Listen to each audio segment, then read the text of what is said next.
Welcome to Self-Care for Advocates, Self-Care Show and Tell. My name is Britt Verstegen. I am a Western New Mexico University graduate student and an MSW intern with Self-Care for Advocates, or SCFA. Today, we have the great honor to learn from Dr. Erlene Grise-Owens, LCSW, MSW, MRE, and the holder of a doctorate in education. Also, Dr. Grise-Owens is a prolific writer. She's written for numerous publications, including The New Social Worker, for the NSAW. She has a blog. She's written and co-written books. Welcome, welcome, Dr. Erlene Grise-Owens.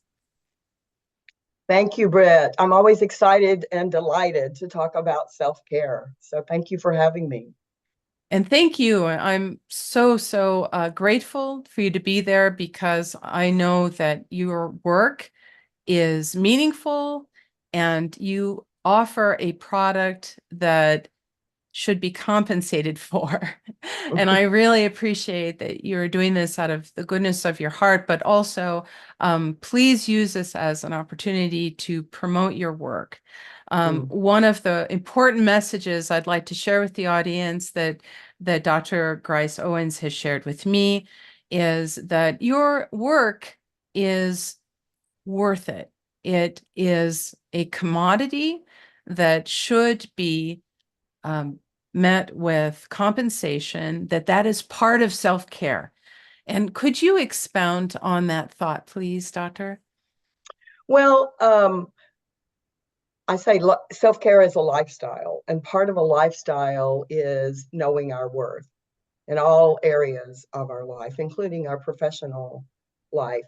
So to kind of sum up what I mean by that, as I mentioned to you earlier, there's an adage that is often quoted in our profession of, social workers or helping professionals. We're in it for the outcome, not the income.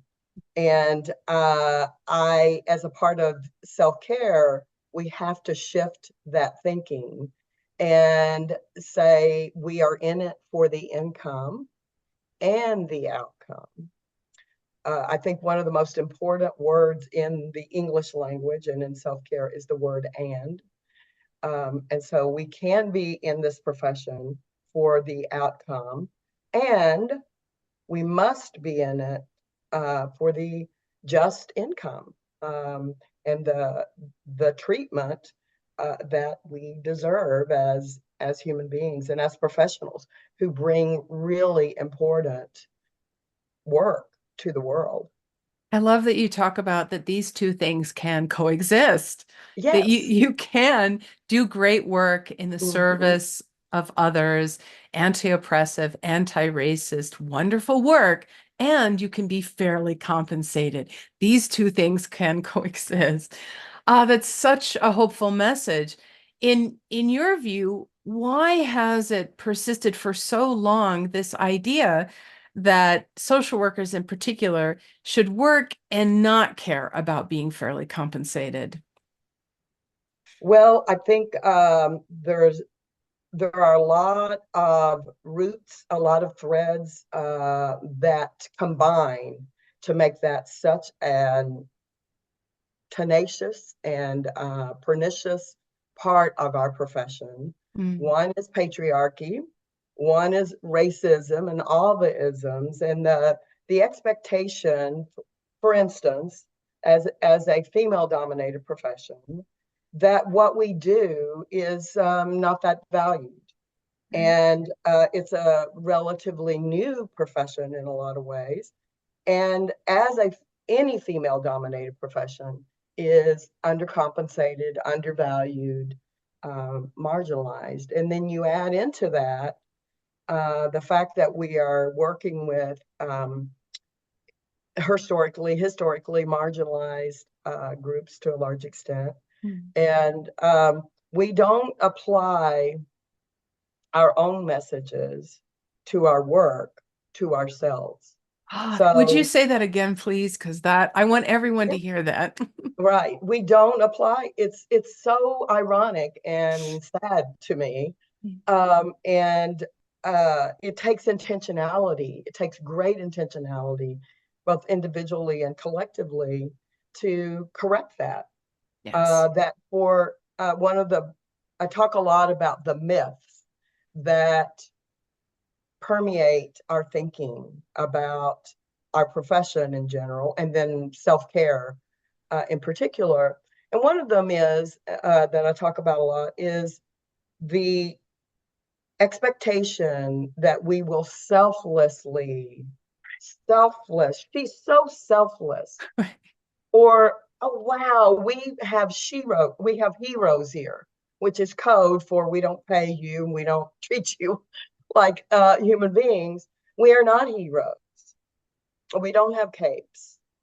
We're human beings who are trained professionals who need to be justly compensated, and we need to know ourselves, and this is where the self-care comes in, that we deserve that.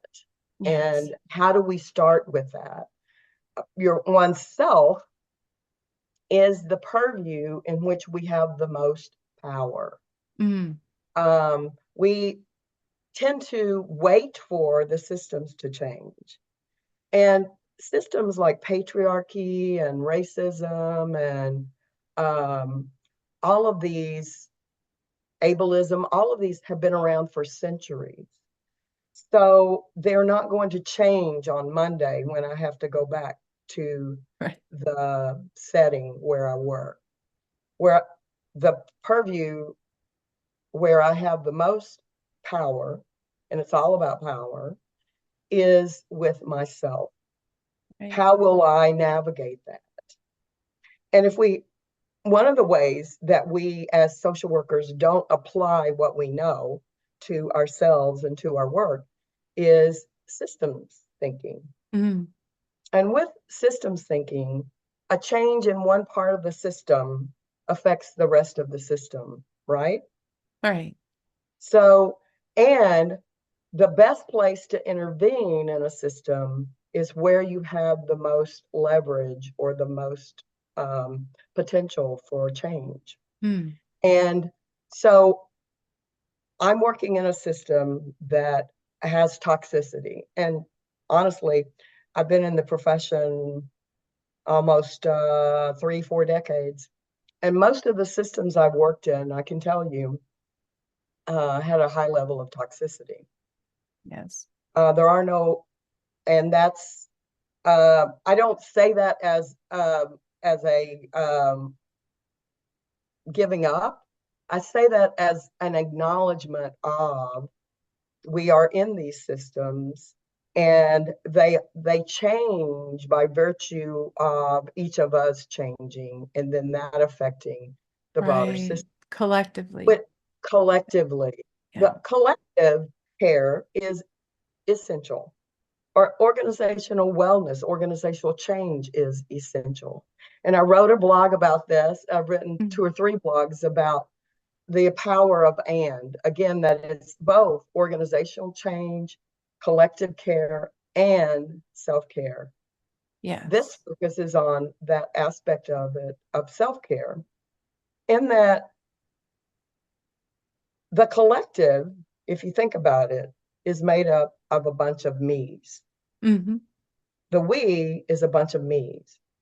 And if I show up to the collective drained, cynical, not feeling well, um, not really dealing with some of my own issues, um, not understanding some of the dynamics, such as bullying, such as shame, Right. such as trauma, then my part of the collective is weakened. Mm. So I don't even like to say we deserve self-care. It's not a matter of deserving. It's just It's essential. just essential that as Yeah. human beings, I do that for myself. Yes. And then that I contribute that to the collective. And That's not when just I'm the if I'm strong, it's a healthier, happier, more just collective. yeah, and not just the collective. It occurs to me that when we're working with clients or Yes, families or communities, yes, we want to be modeling yes, good behavior. We want to right, model for people, this is what it looks like to have self-respect. This is right, what it looks like to practice self-care. This is right, what it looks like to know your own worth and value and to demand that you receive it. right, Because definitely we want that for our clients. And exactly. it really struck me when you were saying earlier that oftentimes we don't apply to ourselves those things we Mhm. promote for the marginalized peoples that we work Right, with. I right. mean, countless times I've talked to a client and said something to the effect of, do you feel that you're being compensated fairly? And they'll say, no, no, I don't think they Mhm, are. And then mhm, we have this rich conversation about what is their worth and what should, and at the same time, I was being undervalued and exploited by an employer. So mhm. yeah, I really appreciate what you're saying because it reverberates that self-care within the collective of our co-professionals, but it also models what we would like for our clients. That's Yes, beautiful. yes. Setting boundaries. I remember I used to work on Saturdays, and I decided as part of my self-care, it went in a therapy practice, and I decided as part of my self-care to, um, and I worked on Friday evenings. So I decided to only work on Friday evenings. And when I shared that with a couple of my clients, they said, oh, are you doing this because you have things to do on Saturday? And I said, in kind of a critical way. And I said, yes, actually I am. And I think that's important for everyone Yeah. to set those boundaries and to have a healthy balance in their lifestyle. Um, and I always boundaries is a huge part of self-care and personal and private life, or professional and private life. And the thing about boundaries that I always say is we set the boundaries. People will Yeah. say to me, well, they're not respecting their boundaries. And I say, they don't have to respect your boundaries. You do. And Right. you are the one who sets that boundary. And then by your actions, you let them know whether you're taking these boundaries seriously. Yes. So things like that, again, like you say, we advocate for Mm. as advocates. We teach as in our clinical work. Um, we know these things through our training in terms of systems thinking, in terms of human behavior, in terms of just what we need and as human beings. And yet we poo-poo that when it comes Yeah. to our own well-being. And as I say, it's really about being human. Self-care Yes. is not now. One of the things I started to say, self-care is not just bubble bath, but as an advocate of Epsom salts that has changed my life, I say, let us have our damn bubble baths. Because Sure.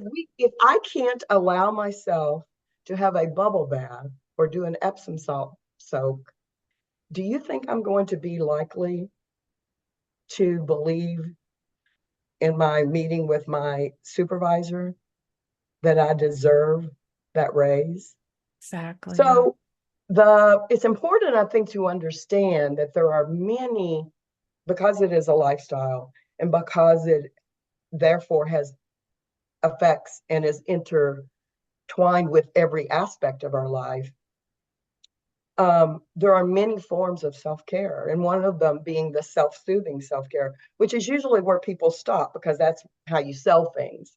Mm. This product will self-soothe you. This, if you just could get a vacation in the Bahamas, and those are aspects of self-care, certainly. Uh, but like this much of a whole lifestyle of self-care. One of the metaphors that I use for self-care is, and it's kind of a counter to the typical metaphor or the common metaphor of self-care is the mask that you put Right. on when the plane is crashing. Have you heard that one? Yeah. Yeah. You put Yeah, it on first. Yeah. yeah. So the problem with that is it's limited. And the importance of understanding that limitation is that it conveys as a metaphor that we only practice self-care when the plane is crashing, and we Ah. only practice it in order to be able to take care of others. And that's really Oh, problematic. yes. And those kinds of messages get um, co-opted into our language around self-care in ways that actually, if they aren't expanded, if it isn't taken to a deeper understanding, can contribute to the problem.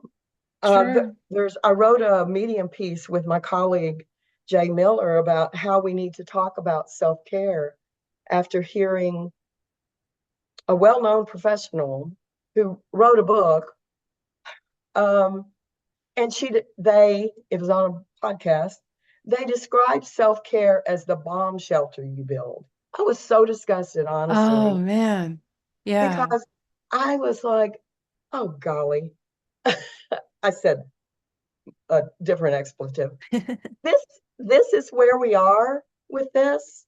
That's people who are writing about this kind of stuff are Right. still describing self-care as the bomb shelter that you build. So Wow. that you only practice self-care. But yet, most of the things that they talked about in terms of dealing with anxiety was the topic, were forms of self-care. Sure. So there is a problem with our acceptance of self-care. And it goes back to your earlier question of why there's so much resistance. And I think it has to do with anytime we talk about self, Mm. the the barriers go up because we have been so socialized to believe that to think of myself as important, Is selfish. essential, is selfish. Yeah. I wrote about in that piece about we ish it. We ish it Mm. all the time. We have to stop ishing it and Yes. start talking about self-care as self-fulfilling. It's Self-fulfilling. not selfish, it's self-full. Yeah. And if we come to the collective, if we do our work, if we come to any of our relationships emptied, if we only do this when we're crashing, or we only Right. do it as a bomb shelter, that's really And it's not dangerous. sustainable. You It's you not remind sustainable. me, you remind me my I often have said in the past few months that something my grandmother used to say, she'd say, you can't share your water if your cup is empty. And although I Mm-hmm. think it's lovely that she said that, I want to expound on it because I'll be honest with you, up until this point, this moment in time, I've never really focused on the self-fulfillment portion. I've Mm. just focused on how it can make me useful to others.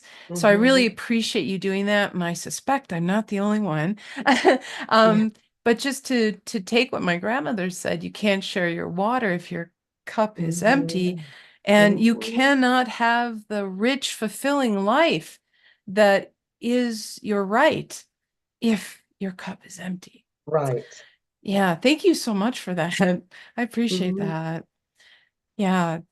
This kind of segues very nicely into one of the topics that you write about a lot, that self-care is a form of empowerment. And I wondered if Mm-hmm. you might expound on that. Yes. Um, I think part of the issue with us as a profession is that we don't claim our own power in Mm. so many ways. And again, that goes back in part to uh, the way we see ourselves as a profession, the way we have been presented as uh, just the term helping professional alone has its own problems, Oh, it's true. because we're not presented as changing professionals, strong professionals. We're the helpers, which certainly is valuable. But when you think of helping, you don't necessarily align that with power. Mm. And I think we need to reclaim power in so many ways. And one of the being the power to affect our own well-being and to Yes. affect the systems that affect our own well-being and the relationships. Every What do you system. think is a better way to talk about it other than helping professional? What would be a more powerful term? That's a really good change makers. I don't know. Change maker. I There's like a that. lot embedded in the helping professions, which in and of itself is a book to Yeah, write I'm gonna about write in that terms of, down because yeah, I how like do that. we, well, words are power, They are. and language is power. And so to talk about self-care in a empowering way is important, Mm. because again, what power do I have? One of my favorite quotes, and I used it in the blog that you referenced earlier about self-care as empowering, um, is that Alice Walker quote of the most common way people give up their power is by believing they don't have any. Yes. Yes. And when people say, including in working with clients, and again, this goes back to what you're saying, well, I didn't have any power in that situation. I say, let's think about that. Mm. Um, you made it out of that situation. One of the blogs that I wrote was about Viola Davis as a role model, and her blog, after reading her memoir, Finding Me. Oh, yes. And have you read that by I chance? have. Or Yeah. okay. She's one And of my heroes. Yeah. okay, so if you haven't read the blog about it, you'll resonate with it, because part of what her journey was coming to the place of realizing she didn't have to rescue that 8-year-old. Right. She had to reclaim that 8-year-old and recognize, and you'll have to read the blog and read her memoir to really get it, but and recognize the power that she did have, even in that situation. Yes. And then how that power and those sparks from that, and that she was able to use to become, I think she would say now, a very powerful Absolutely. woman. And it's all Um, about the narrative. It's all about the yes, narrative. yes, Yeah, yes, when we reclaim the narrative, yes, that it yes, changes everying. yes. I wrote a blog there's a blog about everything. There's a blog for that. Um, a colleague who is a dear friend and co-writer and social worker, Mm. about restoring Yes. self-care, both as a narrative in the larger sense and our own self-care story. Mm. And that is a really important framing, a framework to help us. How do we restore? One of my favorite um, therapeutic approaches is the narrative approach, Me too. because I I think, love it. yeah, I think it. Now, I always, have the caveat of, yes, there are limitations of power. There's privileges, very real, Mm. um, and going back to Alice Walker, the most common way we give up our power is by saying we don't have any. Mhm. Which And is exactly what the oppressors in our lives want. yes, It's yes, that's that is fulfilling the their story wildest they dream. want. That is so crucial. That's so crucial. It's not only that we're doing that to ourselves, we're doing it to their joy and woohoo, look what You're we right. did. Not only did we disempower, they're further disempowering themselves. Let's just watch that. Oh, Right. you shouldn't you should just be doing this out of the goodness of your heart. You shouldn't expect to be paid for this. What do you Right. mean you can't show up on a Sunday morning because the administration didn't hire adequate staff? Do it for the clients. Yeah, Do it for the cause. one of the things that we've discovered through our research is at least half of people that are advocates in anti-violence agencies are survivors of violence mm, themselves. mhm, And so when you talk about that, that a lot of us that are still on a healing journey from trauma, mhm, because many people that are still actively in their journey are working in the work. mhm. What would you say to them so that they can take that power back? Well, first of all, I think it's acknowledging the powerful nature of self-care and acknowledge Mm, the first the A in the A to Z book is awareness. So much right. self-care is about awareness. And so the work that one does, whether that be in therapy, whether that be in coaching, whether that be through your own process. Like one of my best therapists is my library, and reading books like Viola Davis's memoir, Yes. reading uh, is a part of raising awareness, and that self-awareness of, wait, how am I interacting in this? Where is my power? Always, always, always doing a power analysis Oh, I and love never that. falling into the trap. Never falling into the trap of I don't have power in the situation. Right. I'm breathing. I can't, and oftentimes taking back the power starts with really small steps. Sometimes it means, you know, I actually love quiet quitting. Uh, Hmm. and sometimes it means that you won't be liked. Yeah. I used to say we should get T-shirts, and now say maybe we should get tattoos of not everybody's going to like you, Right. and you're not that important. Those Right. are powerful statements. They are. Um, and I wrote a blog called "Yes, maybe it's me," that I would recommend to folks reading, because it was prompted by talking with a colleague, friend, mentee, and she said, I quit a job because I was burned out and it was so Mhm. demanding, and I took this job that I knew would be less demanding, and she said, and now 6 months into it, I'm feeling burned out again. I'm beginning to think maybe it's me. And I said, yes, lovingly and clearly, it is you. And the power of that is, then I can look at myself. Now, that does not, I'm going to be emphatic, that does not, um, You're not blaming the victim. I'm not It's blaming the victim, and no. it does not forgive or Mhm. relinquish any kind of responsibility Mhm. for the organization, for those. What it does is it brings the power back to me to be able to say, okay, I can't change that person. I can't change that.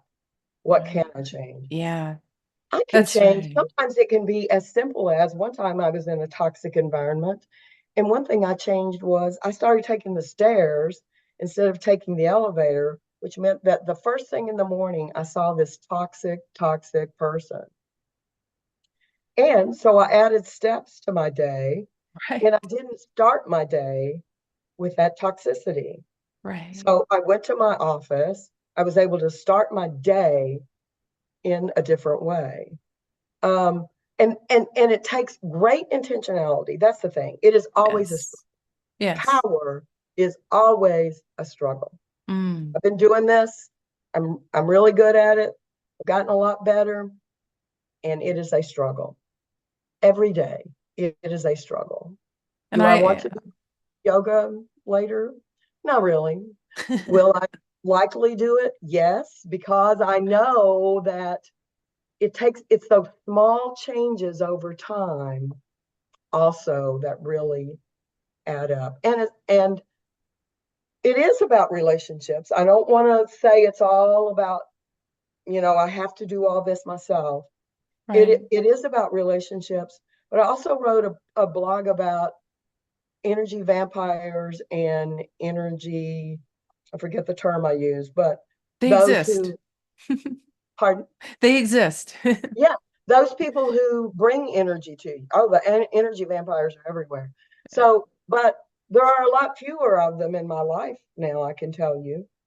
And it's because of that self-care of how do I seek out and nurture those energy sustainers and minimize those energy vampires. And it's you can do it a lot more than you think you can.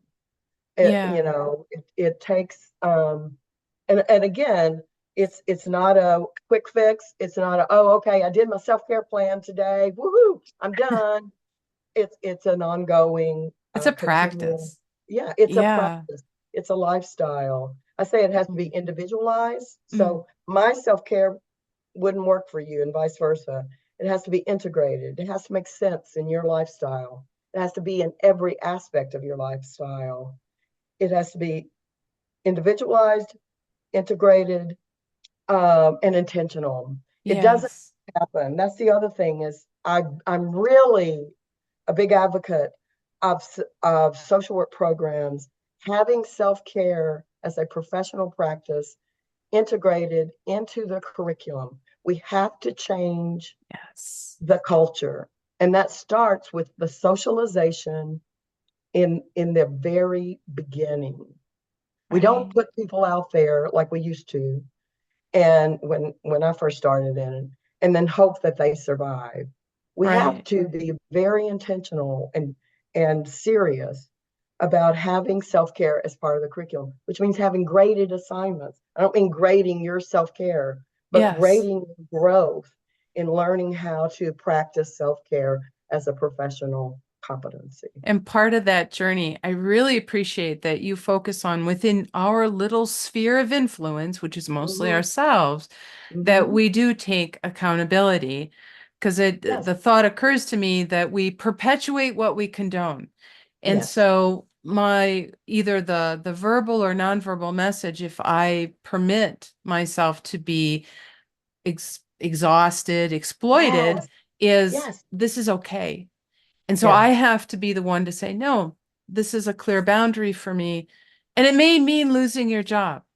Mm-hmm. But in the end, you're being true to yourself, you're maintaining your Yes. boundaries, and you're making your self-care first. Yes. First. Yes. Yeah, which and Right. And it's yeah. I think one of the myths that we fall into is that of hierarchy and Mm, binarity. I think those are evil. And I yes. don't use that word lightly. I don't know of anything good that has come from binarity and hierarchy. So I'm not putting myself first in a hierarchy. Right. I'm paying attention to myself in this circle of life. You see? Mm, And I'm in this circle, you're in this circle. And so there's a back and forth, a synchronicity to that is outside the conceptualization of hierarchy. So mm, I reject the hierarchy notion of you have to put yourself first. I'm not putting myself first. I'm mm. putting myself, I am here. I Right. am.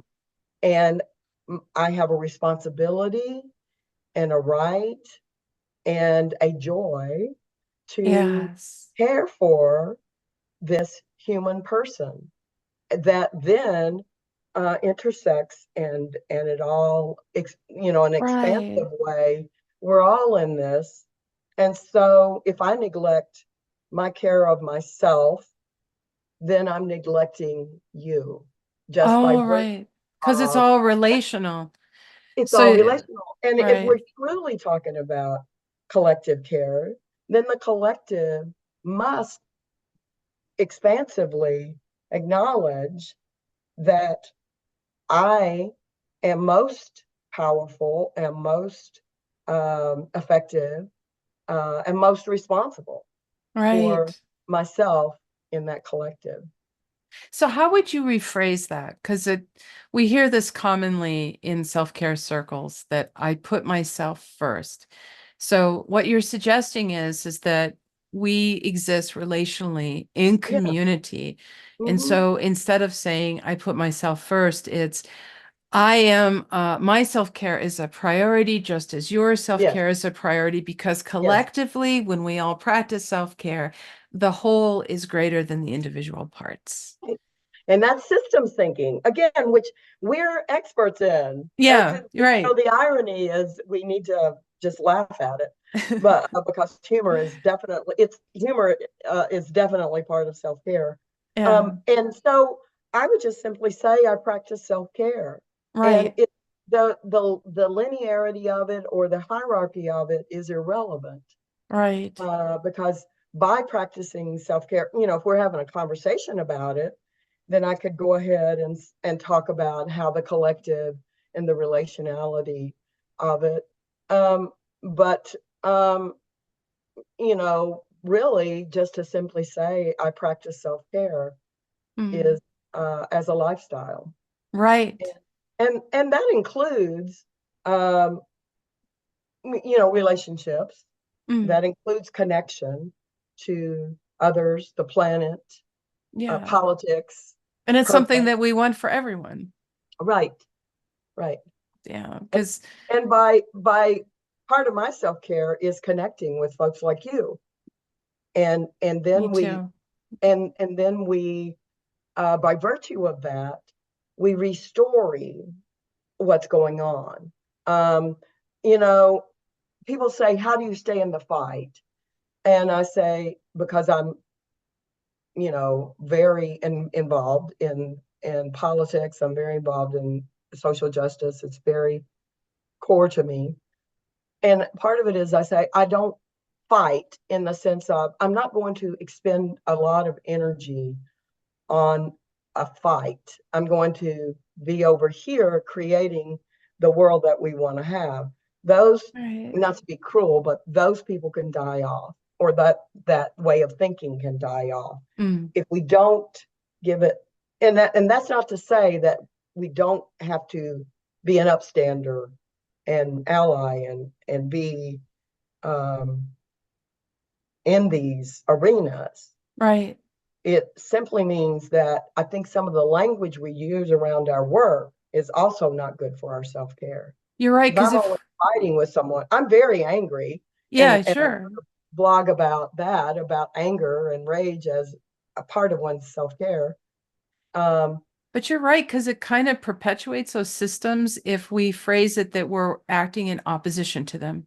yes, yes. So And again, it you're, gets into that binarity yes, of, and the world is expansive and diverse and collective.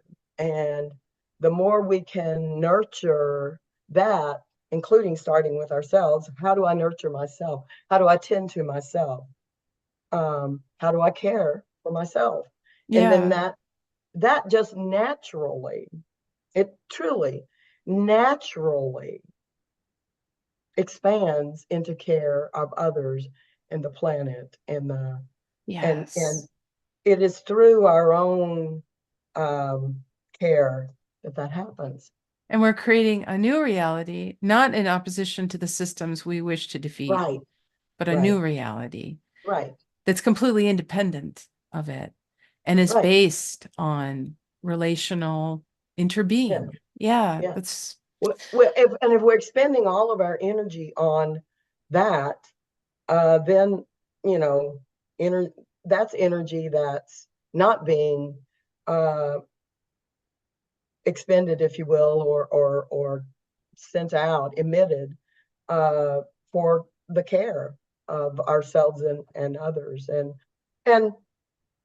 again, I've been in toxic situations. I've been fired. I've been pushed out of places. I've been um, so these systems.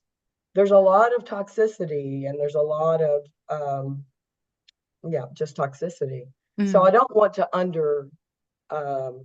estimate that or be seen as, Pollyannish. Yeah, because Most of it's my real, career, I've but been on the edge of systems, and like you said, you will be fired, or you will be marginalized. mm, That's all the more reason. The reason I've been able to navigate those complexities is because of self-care and not right, allowing the systems to define my well-being.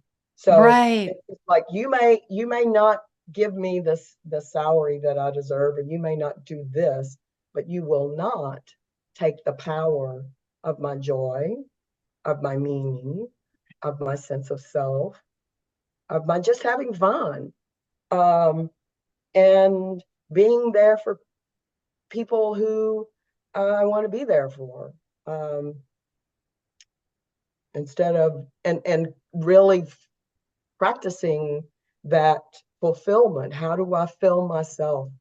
Um, and how do the blog I was referencing earlier, instead of seeing it as putting on a mask, that self-care is the breath. How do I right. keep breathing Yes, daily, fully, freely? That's self-care. Sometimes right, that requires putting on a mask when you're in a toxic situation, um, or in urgent circumstances. Certainly, it sometimes requires a mask. But on a day-to-day, that's not sustainable. And right. that's not the totality of self-care. Yes. Oh, thank you so much. This has been such a rich conversation. Before we end, I Mm-hmm, wondered if you would talk a little bit about the Self-Care A to Z book.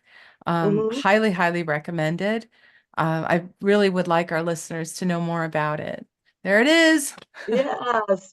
Well, I am delighted with this resource. It was published through the New Social Worker in Mm, 2016, and I'm just so pleased, as one who got into this on a mission to mm, change the culture of the profession, how widely this has been used by individuals and by programs.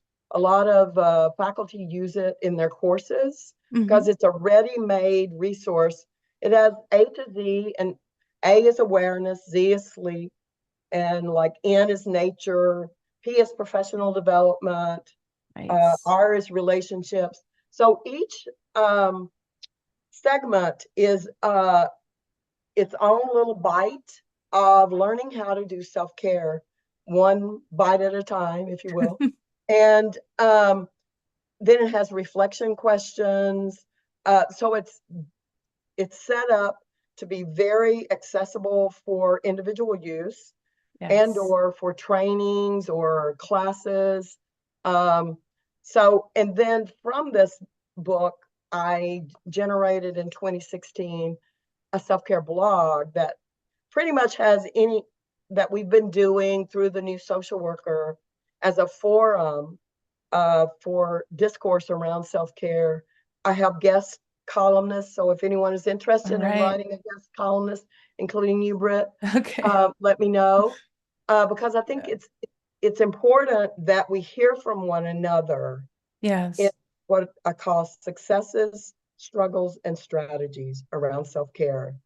Each of our journeys is individualized.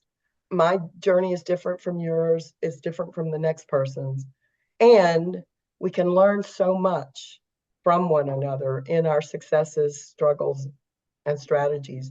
So the Absolutely. blog, and the book, the A to Z book, is available pretty much anywhere. Yep. It's on Uh, Amazon. it's Yeah. on Amazon. It's on most, Barnes and Noble, most book places, and including through the New Social Worker, um, the the publisher, the original publishers, the New Social Worker Press. And I Yes. have to give a shout out to Linda Groveman for her vision in embracing the book and the whole self-care Yeah. platform from the outset. And so the blog itself is, I always say, is kind of a book in and of itself, and a It lot of is. uh, folks can use it.